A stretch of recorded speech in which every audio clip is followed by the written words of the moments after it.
جب کوئی آپ کی مسلسل دستک کو نظر انداز کر دے، آپ کی پکار کو سن کر بھی انسنی کر دے، آپ کی موجودگی کو جانتے ہوئے بھی انجان بننے کی کوشش کرے، تو چپ چاپ خاموشی سے وہاں سے ہٹ جانا ہی بہتر ہے۔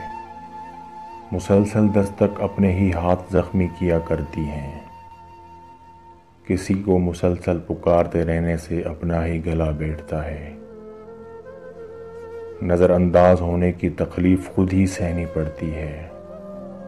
کوئی ہاتھ چھڑانا چاہے اور آپ نہ چھوڑیں تو اس کے جھٹکے پر آپ ہی زمین پر گرتے ہیں۔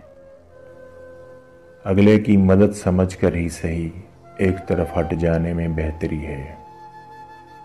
وہ کیا ہے نہ کہ تھوڑی سی خودداری بھی تو لازم تھی۔